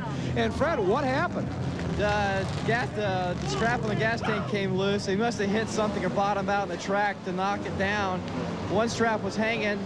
Next strap came loose. The tank drug on the wave-by lap, and when we got her to try to fix the car, we smelled gas, and next thing we saw, the tank was leaking. One of the IMSA officials just stopped by and was telling you something. What's up? What's going to happen? Well, they're going to bring a fire truck down here, and they're going to hose the gas out so we can get, as if there's not enough water, we're going to put a little more water down so we can get rid of the leaking fuel. We only had a quarter of a tank left, so it should be all over with by now. All right, again, just trying to make it as safe as possible down here in pit lane. Well, of course, at one point, that car was leading the sport class. And by the way, Greg, a problem right there. That's the 37 car that had been in among the leaders. Wow, then he comes out of the wall and nails the 46 car there. Just came out of the wall and set off and hit the 46 cars that came by. As we get things sorted out there on the backstretch, Greg, earlier you had commented about some lightning down there. There was a little bit of lightning. We were standing underneath one of the awnings here just trying to stay dry during the yellow. All of a sudden, the sky just lit up, and then it really started thundering down here. So there's a concern. Haven't seen that for a while. Hopefully that's passed. Pretty good shot on the inside wall there. And unfortunately didn't stay on the brakes, and the car rolled back into the 46 car of Maxwell. That was the 37 car of Joe Acalanti and Jim McCallion, and that, of course, as you had already pointed out, Calvin, was a lap down and was staying up there with the leaders, but of course he came to grief at that particular turn. You were just saying a few moments ago, it was so slippery, that 7 corner, and spun around, tagged the wall, and then tagged the 46 car. I think it was the 46 car. There is the car, the 49, the Honda Accord, that brought out the caution flag in the first place. But as you can see, the rain is certainly easing up just a little bit now, so conditions will slowly start to improve. And a big change here in the championship, potentially. Heinrichs has got around Andy Pilgrim and is now running second. So this is big news here when we look at the championship. We're obviously coming to the close of this now. We've got 2 races left, and every point is crucial at this stage of the game. So Andy Pilgrim obviously not liking that #1 car with the roll bar, the rear roll bar disconnected as much as the previous driver. So he's obviously not finding it to his suiting at all. Actually, you said 2 races to go. It's actually about a race and 1/6. We have about a little over 20 minutes to go in this event. And there's a look right now at the current standings as the rain continues to fall here in Dallas. Network. Yep, it's all original. After a very lengthy delay because of the weather, we're getting into a pretty good battle now up in front of the Sprint Grand Prix of Dallas, the 3-hour IMSA Endurance Championship in the final 20 minutes or so. Once again, the #3 car of David Murray leads the way, and you can see the gap back to second position, number 32, John Heinrichs. Third position now is Andy Pilgrim. And those 2 leaders are really pulling away. Wow, see there, Heinrichs tail out as he went through that turn 7 there. You see first and second in the frame. And then at the back of that group now is the #1 car. It's about to be passed by the 46 car, I believe. Is that right? I'm not quite sure, David. It's certainly the white Mustang. I'm not sure if that's the 46 or not. There's a couple of them running together. It's tough to see on the screen right now. But you see there David Murray coming through the corner, really fighting the car as he's coming through there. He can see that Heinrichs has got up to the second position. I'm sure his crew at this stage of the game is giving him splits, and he realizes that he needs to keep the pace up. And down in the pits, Greg Kramer is with one of the front-running guys. Murray, who is running so well, just made a pass recently for the lead. The guy that really got that car up into position through some of this torrential rain early is with me, Bernie Cochran, who started off in the #3 entry. Bernie, it was, first of all, a great drive. The yellow came out at a perfect time, then your crew just nailed the stop for you. The crew did a wonderful job. I mean, the Pontiac Fiber was handling so well. The Toyota tires, we put rains on right before the start of the race, and everything worked so good. I'll tell you what, I'm more nervous in here than I was out there right now. It's understandable. How were the conditions when you turned it over today? The conditions were very treacherous. We kind of kidded around. Dave said, I'll get it at the end. Hopefully it'll be dry. And I think it got raining heavier right towards the end. And I was kind of glad to get out of there and get him in there. Not too bad, though, being able to turn the car over to a driver of Dave Murray's caliber. They're looking for a strong finish here, no doubt. You see he started 4th, currently up in front. And John Heinrichs in the 32 car is definitely making ground. And now David Murray is catching up with some traffic here in a bad position. He's got to go through the 9 complex, so that's going to slow him down a bit, and he'll slow down his speed onto the straightaway here. Now, that's not the 46 car, was it? No, I don't think so. I think that's the 64 car. Now, Murray is catching traffic in a spot he really doesn't want to catch traffic. The other thing you talked about earlier, Gary, is the mental exhaustion that places on a driver. Right now, we've got guys who are relatively fresh, obviously, so it's not so much of a factor. But the track is very treacherous, obviously, with the rain, but also all the painted stripes on the road, the different road surfaces, going from concrete to cobblestones back to asphalt. You really have to keep your concentration at 100% and at the same time deal with this lap traffic. Visibility, though, looks a little better than what we had anticipated it being at this juncture in the race, because it looks like the skies have lightened just a bit. David, you talked about getting this late here in Dallas at this time of the year. It might be very dark if it were raining as hard as it was, 20 laps ago. That doesn't seem to be a problem now. I thought it was going to get pretty gloomy, but I think the sky is lightening up a bit. It's still raining hard, but not as hard as it was, and I think the sky is clearing a bit. There you see the 32 car of John Heinrichs. He's sliding through that turn 7, and that 16 car coming up behind them, that is the car of Bennett Dorrance and Frank Simon. So I'm not sure whether, in fact, that's not catching up. Well, Heinrichs is in the 32 car. His teammate is standing by in the pit lane with Greg Creamer.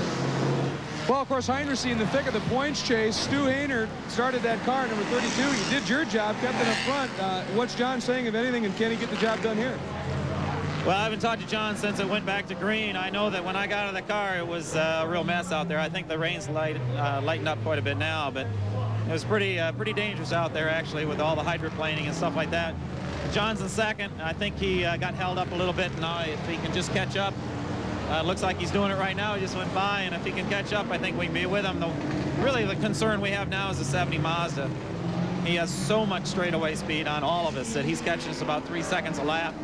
Because straightaway, obviously, is a place you can go in the rain. You just can't go around the corners. So that's going to make the difference, I think.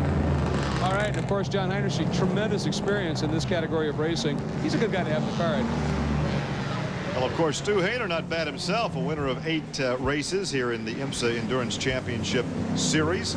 Also was the 88 SCCA Corvette Challenge Series champion and the 88 SCCA Pro Endurance Series champion.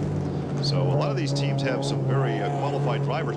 Obviously, we've talked in the past over the course of this season that some of the drivers may buy the ride, they bring a sponsorship in, they own the team, they like to drive, and they hire a hired gun that is really the shoe. But in this case, in car 32, you got 2 guys that have equal talent.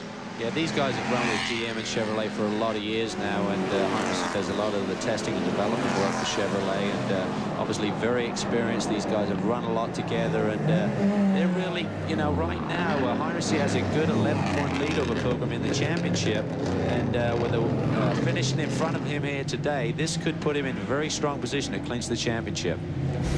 Well, obviously, a lot of questions to be answered in the rain. How many will get answered? We'll find out as we come back. Stay with us.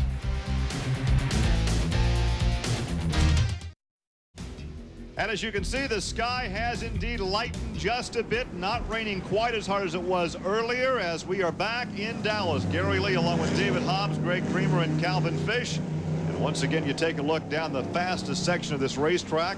That would be on that frontage road along Interstate 35 East, and that is David Murray out in front in car number 3. Heinrichs, he's really closing in on him, but unfortunately for John, he's got the 07 car in between he and David, so he wants to get him out of the way and chase after David and try and put some pressure on. Obviously, they will have radioed to John Heinrichs and told them that the 70 Mazda, the Tremblay car, is catching fast, so he's going to be pushing very hard at this stage of the game. Ooh, gets pushed wide there as he comes onto the straightaway. Probably had to lift a little bit, which is going to lose him some momentum as they come onto the straightaway down into the turn 1 area. Very, very slick here. As you can see, the road absolutely positively glistening there into this turn 1. Very, very tight and narrow. Again, David Murray in the 3 car. He did that perfect pass earlier on and now has got the lead, but Heinrichs is catching him up. Meanwhile, Andy Pilgrim, of course, who was leading, has dropped back into 4th spot now. Of course, there still is a question, do we have enough time for that turbo Mazda to make its presence felt? Well, that's going to be, there's not much time left. There really isn't. I guess it's around about 15 minutes or so. Yeah, 15 minutes or just a tad under. And he's now in 4th position. Well, he's sort of making ground, but look at the traffic. 33 seconds between 1st and 4th. So can he make up 33 seconds in 15 minutes? It's going to be close. I mean, these guys are probably running, you know, they ran pretty quick lap times, obviously, in qualifying, about 1:05. They slowed down a bunch. So that should be about 10 laps and 3 seconds a lap. That's 30 seconds. So it's going to be very close here at the end. It should be very interesting. And a lot of it, of course, is going to depend on traffic, because there's still a tremendous amount of traffic out there, and any one of them, the number 3 car, the 32 car, or of course the 70 car, just get boxed in at the wrong time, and obviously all your efforts come to nothing. But really, for the 70 car to be most effective with the turbo power, he needs that dry track to get that horsepower hooked up. Well, it would certainly help him, but of course he doesn't want too much traffic either, because he doesn't want to get on off the throttle too much. That'll not help him. But it, you know, as we saw in the hands of Joe Vardy earlier on, even though it was raining, he pulled out a 40-second lead before his first pit stop. And I still can't help thinking that the team somewhat gave this race away by making that second stop, which seemed to be pretty poor judgment to me. But there again, they know their car far better down there than we do up here. Yeah, it's pretty impressive how the Mazda pulled away from the field there with Joe at the wheel, as you mentioned, David. And typically a turbo car is very difficult to run under conditions such as this because the power does tend to come in a little more abruptly as the turbo kicks in, unlike a normally aspirated vehicle. Passing the 65 car at one time, that was the leader in compact. Now that Norris Mitchell car is back in second in compact class, going another lap down to your leader. At one stage, it was lying like 5th overall. It was amazing effort in the rain, again, which is the great leveler on horsepower. You can't use it all coming off the corners, and obviously that front-wheel drive was helping them here in the rain. There's the 2 car that was running so well earlier on. Conway was right up there in 2nd or 3rd position an hour or so ago, but they have dropped back to loose sheet metal as well. Right, I think we just saw the 70 car go underneath our frame there, and this is the 84 car, the Van Cleef car.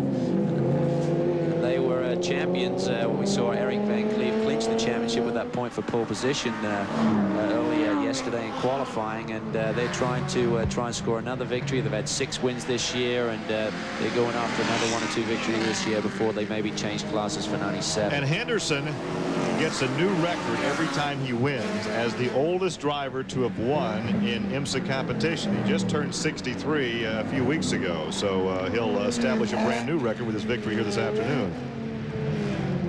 Down into that turn 1 there. Tight right-hander. Trying to let the thing hang out. So the 84 class, or 84 car, is first in class in the sports class. Showing the 30 car in 3rd, but they've obviously been in the pits with that fuel link. I would think that that's going to be updated here shortly. But you know, they're going for their 7th victory of the year, and that's an incredible feat. You see David Murray coming off that turn. He seems to get very wide there. I'm not sure if it's the off-camera angle or whether that's the line David takes, but you will see a wide variety of lines under these conditions. People find the grip in different areas. And what we really can't show and do justice to are the off-camber turns. We have a couple of very tricky turns on this race. Boy, that turn, you drove it in the rental car a couple of days ago. That turn 8 and 9 is just unbelievable. In fact, coming down here into turn 2 and 3, it's a big car park in normal everyday life, and it has a big slope to it. And I mean, all these corners, the road slopes exactly the wrong way, that being one of them there. It turns back here, it's the right way, you got a bit of help there. And then, of course, on this next left-hander, again, it's going the wrong way, the right way. And here it's going the wrong way on this turn 6 here, which is important to get a good leg up to come down this long, fast straightaway. Guys, race drivers talk about developing a rhythm, but I would think discipline on a track like this is so important because you have to really tell your brain, I have to go at this speed. I can't try to go faster because I'll end up against the fence somewhere. Oh, Heinrichs did a nice job there. I mean, sometimes you almost have a sixth sense about where another car is, and he got very close to the 0-0 car. Actually ran a little wider through there than he typically would, but that's the artist at work there. Heinrichs has a lot of time in these cars, and he really did a nice job of getting around that Mustang. Always a bit of a risk going around the outside of somebody. You've got to really put a lot of trust in their driving ability to maintain that line and not sweep wide and clip you into the wall. So in the final 10 minutes of the Grand Prix of Dallas, we'll come back and document how it all concludes. Stay with us. Pick up the phone and call now for your free complimentary issue of Motor Trend magazine, the world's automotive authority. Peterson's Motor Trend tells it like it is, with conclusive reports and comparisons on the world's best new import and domestic luxury cars, sports cars, pickups, vans, and sport utility vehicles. If you really love cars, you need to test drive the ultimate automotive magazine, risk-free. Just call now and reserve your free introductory copy of Motor Trend. If you like what you see, you can order a 12-issue subscription for only $9.97. That's 71% off the newsstand price. It's easy. We'll bill you. If you choose not to subscribe, simply return the bill marked cancel. You'll owe nothing, and the free issue is yours with our compliments. Peterson's Motor Trend magazine is the world's automotive authority. Check us out. Call now for your free introductory issue. For in-air product reviews, instructional programming, safety tips, and new product introductions in the field of aviation, zero in on the wonderful world of flying, only on Speed Vision. Well, you can see the sky has cleared a bit. It continues to rain, though, and the leader continues to be David Murray in the Burgundy #3 Pontiac. Traffic is playing a part here. We see Heinrichs in the background. He's closing in a little bit. And David is really pushing hard. I saw him come in at turn 1 about a lap or so ago and really got a little squirrely, got into the brakes a little bit late and overshot the corner a little bit. And he can see Heinrichs in his mirrors, and he knows that he's going to be charging hard. And of course, they're all thinking about that number 70 car at Tremblay a little further back down the track. Wow, the 16 car there, the Mustang with the lights blazing away, had a real squirrely moment going through turn 7. Don't see the 70 car coming into view yet, though. No, we're looking back a long way there, so they're still fairly safe. Oh, some debris right in the middle of that turn. Whole front end off a yellow car, or yellow and black car. Well, right now, David Murray, although he has his rear view mirror being filled up with a 32 car, he has a lot of traffic out in front to negotiate. Boy, there is a lot of traffic, isn't there? It's absolutely incredible how much traffic has stayed in. I think, really, this has been an incredibly clean race. Clean race. The traffic and the conditions. Drivers have done a great job under these conditions. They've really been very Everybody from the slowest to the fastest, because the slow guys have got a huge responsibility to try and stay out of the way. At the same time, they're trying to guard their own position, and so it's been some great driving here this afternoon because it's been a difficult day. 3 hours of it.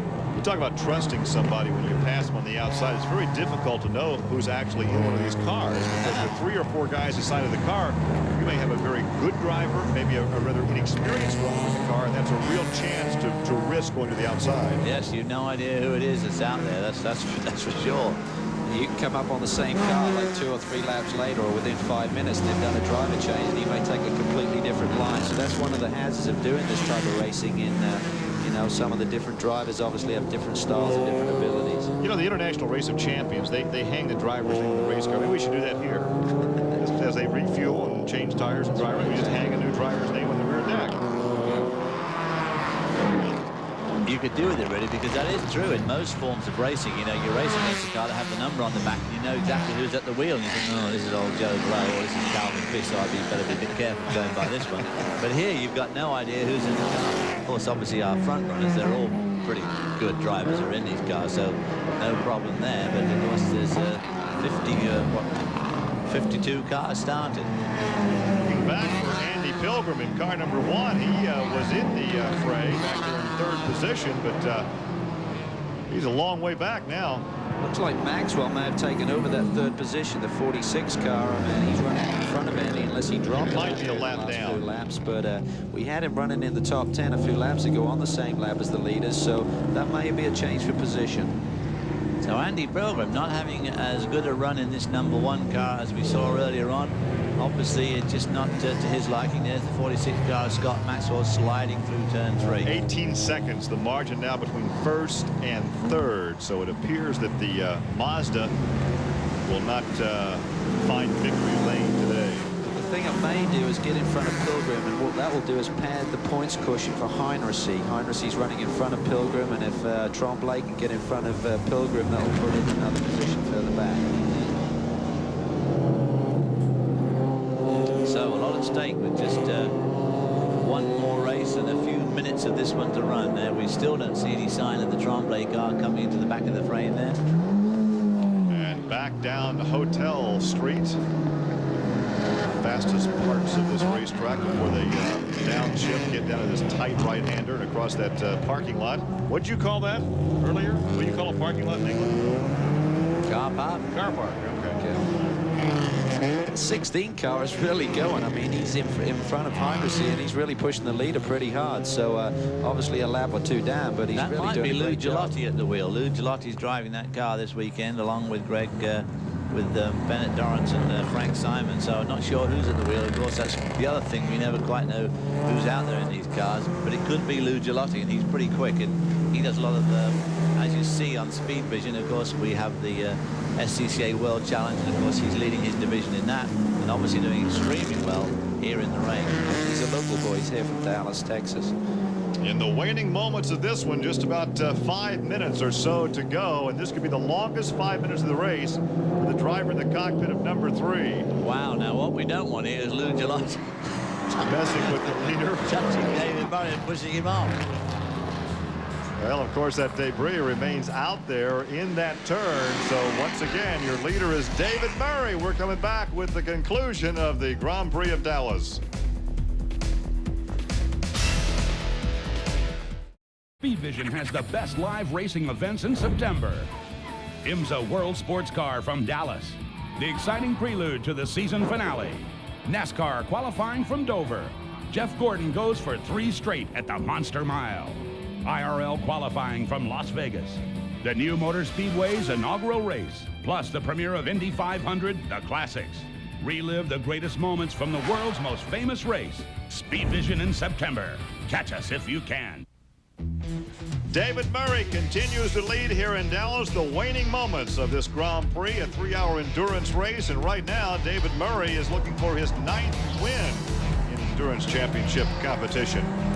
Being hounded by Lou Gilotti, who in turn, and right behind them now is Gilotti. Almost got into him. That looked close. I don't know what they touched there, but this is the last thing David needs, is a lap car putting him under pressure. It really takes him out of his rhythm, you know, and you can see him there signaling to the guy behind him, Lou Gilotti, like, I don't know whether that was... What are you doing? Was that the signal? I'm not sure how many digits were involved there, but... But meanwhile, of course, communication. I think he's going to let him go down the outside here, isn't he? And try. This is a tough one, David, because, I mean, with Heinrich, he's so close. I mean, he'd like to keep him between the two. And there, David actually clipped that body part in the track there. Hopefully he didn't damage a tire doing that. But he did clip a tire. And there you see Scott Maxwell, I believe. Now it's the signal. Oh, no, that was Gilotti trying inside David Murray again. Which is, of course, allowing Heinrich to catch them both up. Ooh, more lap traffic now as they come onto the main straightaway. So David Murray's got a bit of a lead here on to Lou Gilotti. He'll be glad to see that, I'm sure, as they go into turn 1. There can't be many more laps left to run here. But you have to question Gilotti's strategy right now. Well, we don't really know how he's running and whether he's got someone he can catch up. I mean, these guys are in their own race as well. Okay, they're in with the leaders right now and they don't want to mess their race up, but they may be chasing another position as well. So, I mean, this car really did qualify in 9th position, so it probably was in with a bit of a chance. Might have got out of sync in that long caution period and the pit stops and so on, but he may think he's racing for a position here. I don't know. Well, he is racing hard, whether it's for position or not. He really is. He seems to be really strong under braking. Here you see him. He's going to be very close to David. David's going to go to the right here, and I wouldn't surprise me to see Gilotti try and outbrake him, but nowhere to go. Once again, David takes the inside line. He's really not giving anything away, and he wants to try and keep that white Mustang between he and John Heinrich. Now, some drivers like to chase, and some drivers don't mind being chased. It really brings out their best. But at a point like this, you don't want to mess with a car that's a lap or 2 down.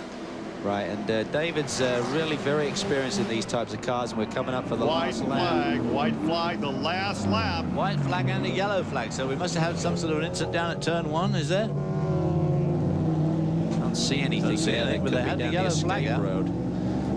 It's a long escape road there, so maybe someone had disappeared down there, but it looks like we're back under green here for this final lap. But more traffic in front of David Murray now, which is going to make him lift off a little bit. Is that going to put him into the clutches of Lou Gilotti? So a lot rests here on Lou Gilotti's shoulders. That's right. And the difficulty here as they come onto this back straightaway is that turn 7. If that car in front of him is slow through turn 7, this could really hinder David's progress down the straightaway. Let's take a look.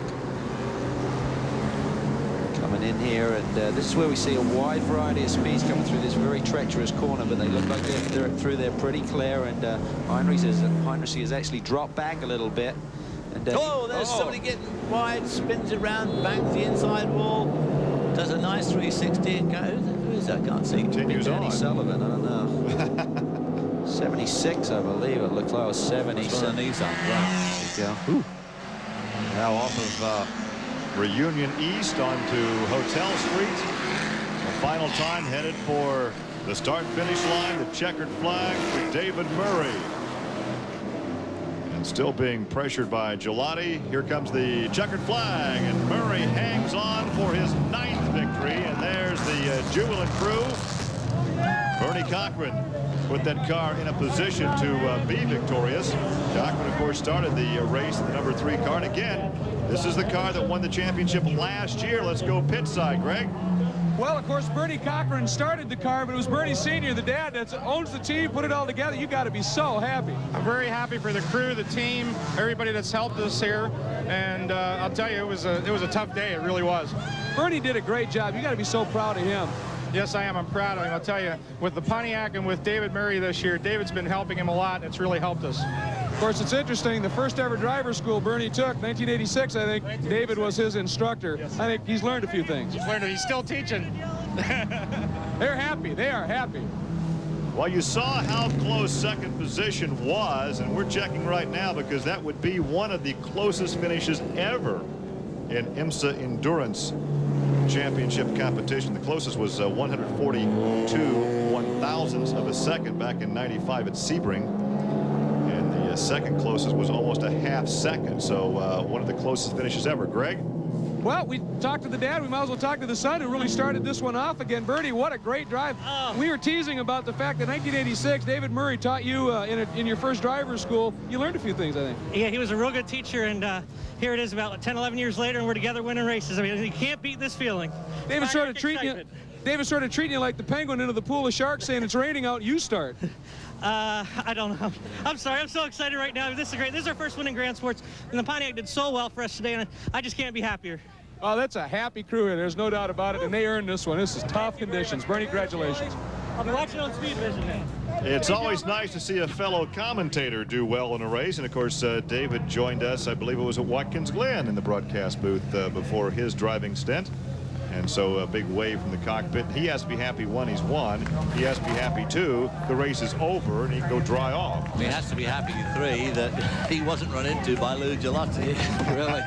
And very importantly, Heinrichs takes another step towards the championship by that strong finish here today. And it's really going to go down to the wire between Heinrichs and Pilgrim. And looks like Ford have actually taken over.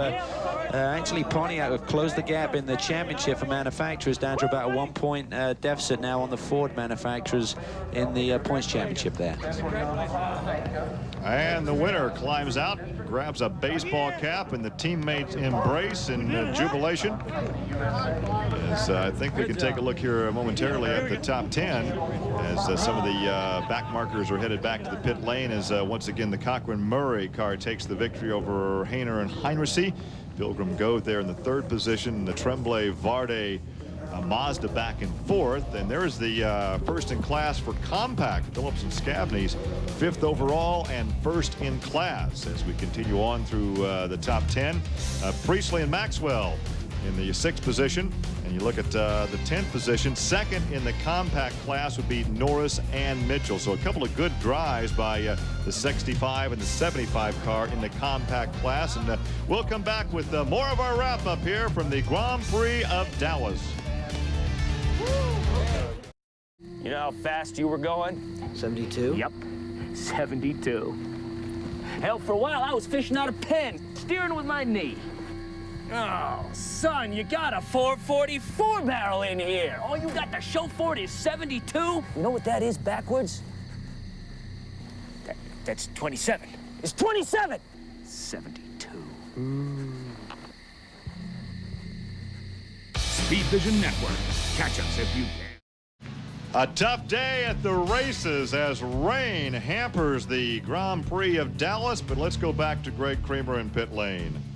Thank you very much, gentlemen. I'm with David Murray, who played an integral role here in the first Grand Sports win for Bernie Cochran's team. That must make you feel pretty good. I tell you, it really does, and it's the first win I've had this year, too. So I got to thank Cochran and Pontiac for running so well, and Bernie and the whole crew did such a wonderful job. I mean, they're the guys that kept the faith and kept working hard. We came out here, John Heinrichs ran me hard at the end. It was a close race, and traffic played a large part of the race. And we'd get gaps, I'd gain some, he'd gain some. So I knew it'd be awfully hard for him to pass me though once he got up to me. His walls are awfully hard on the outside. All right, we've already talked about how the student here, Bernie, has learned from David, the instructor. So we're over here to Chris Scavness and John Phillips real quick. Gentlemen, fourth overall, I think, in a compact car. Obviously, it was hooked up. Yeah, I only have one thing to thank, and that's the rain up above, because that car wouldn't have been anywhere without it. But with the front-wheel drive and the way that car handled in the rain, we were just like on rails and had a good time. And he came extremely fast car in the rain. We don't have all the power to run with everybody else, but in the rain, it's a great equalizer. and the car was there. Well, they're grinning. They obviously had a little bit of fun here. Real quick, let's get Terry Irwin and Gary Blackman. You guys won by some 2 laps in Turing. Quickly, how did that happen? How'd you get up 2 laps, Terry? Well, we literally had, we had a 6th place car in the drive, but we had a wonderful rain car. We set it up for the rain and anticipated rain. We were able to get rain tires early in the race and just never looked back. It was just great. And then Gary got in the car and never looked back, and I can't thank Mark Hine and all the guys enough. All right, Gary, congratulations to you. Absolutely super job. Back up top. We also will say that Henderson and Van Cleef win in the sports class. So for David Hobbs, Greg Creamer, and Calvin Fish, I'm Gary Lee. Thanks for joining us. So long from Dallas.